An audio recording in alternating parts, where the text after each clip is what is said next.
নমস্কার, আমি ডক্টর অনির্বাণ চক্রবর্তী। কলকাতায় এখন বেশ ঠান্ডা ঠান্ডা পড়েছে, নতুন বছর আসতে চলেছে। আমার কাছে অনেক রিকোয়েস্ট আসছে যে ডাক্তারবাবু, শীতকালে তো একটু কেক খাওয়া দরকার, বড়দিনের সময় কি একটু কেক ছাড়া আমি থাকতে পারবো? তো আমি ভাবলাম যে আপনাদের একটু বলি যে কীরকমভাবে আপনারা কেকটা খেলে খুব একটা অসুবিধা হবে না। এবার এই ব্যাপারে আমি আগেও বলেছি যে যদি আপনার ব্লাড সুগার আন্ডার কন্ট্রোল থাকে, আপনি যদি একটু এক্সারসাইজ করেন, আপনার যদি তেমন কোনো পেটে চর্বি না থাকে, যাকে বলে ইনসুলিন রেজিস্ট্যান্স যদি আপনার কম থাকে, তাহলে আপনি একটু কেক খেলে বিরাট কোনো অসুবিধা হবে না। এবার এটা চেক করার বেস্ট উপায় হচ্ছে সিজিএম। এটা নিয়ে আমি অনেক ভিডিও করেছি।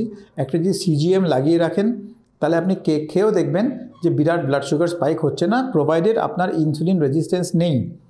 কিন্তু সাপোজ আপনার ইনসুলিন রেজিস্ট্যান্স আছে, আপনি অনেকগুলো ওষুধ খাচ্ছেন, তাহলে আপনি কীরমভাবে কেকটা খেতে পারেন যাতে বিরাট ক্ষতি হবে না।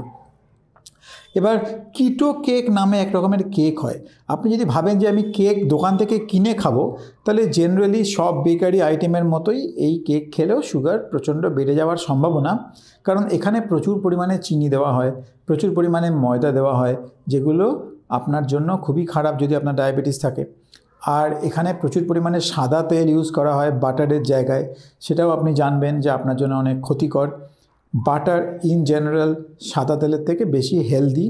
যদি আপনি আমার ডায়াবেটিস রিভার্সাল কোর্সগুলো করেন, তাহলে আপনি এগুলো সম্পর্কে জানবেন। তো এনিওয়ে, আমি যেটা বলতে চাইছি, যদি আপনি কেক খেতে চান বড়দিনে, তাহলে বেস্ট হচ্ছে আপনি যদি একটা কেক বাড়িতে বানিয়ে খেতে পারেন।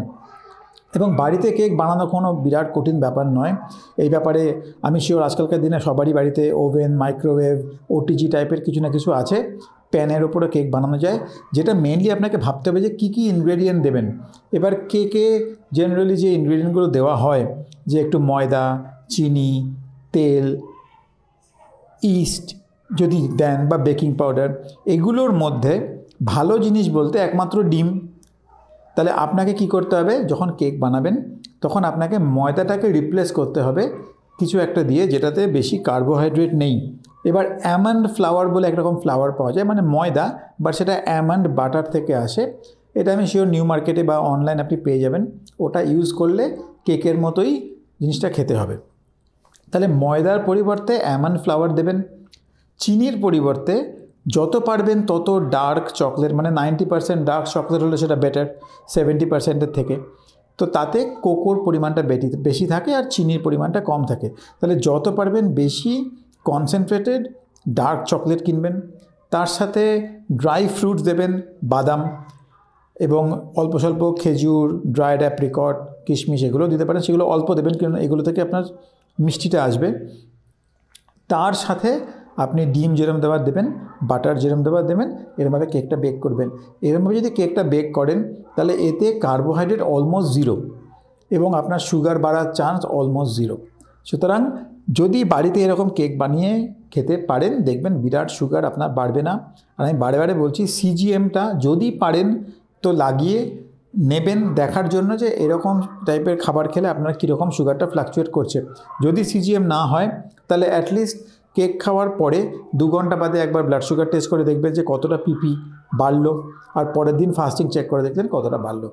আর যদি একটু আজে বাজে খাওয়া হয়, মানে কেকের মতো জিনিস যেটা আপনার জন্য হেলদি নয়, তাহলে ওটা খাওয়ার পরে যদি আপনি 20 মিনিট, 25 মিনিট, আধ ঘন্টা ঘরের মধ্যে একটু ব্রিস্ক ওয়াকিং করে নিতে পারেন, তাহলে আপনার মাসেল ওই এক্সট্রা সুগারটা অ্যাবজর্ব করে নেবে। তাহলে আপনার ব্লাডে সুগার লেভেল স্পাইকটা কম করবে।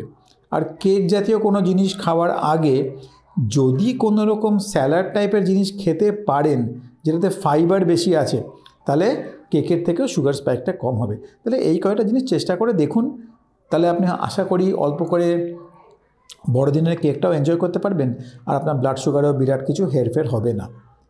আশা করি ভিডিওটা আপনার কাজে লাগবে। যদি কাজে লেগে থাকে, তাহলে আপনার বন্ধুবান্ধবদের সঙ্গে শেয়ার করবেন, তাহলে তারাও উপকৃত হবে। ভালো করে শীতের মরশুমটা এনজয় করুন, আর সুগারটাকে আন্ডার কন্ট্রোল রাখুন। সুস্থ থাকুন, নতুন বছরে আরও ভালো থাকুন। নমস্কার।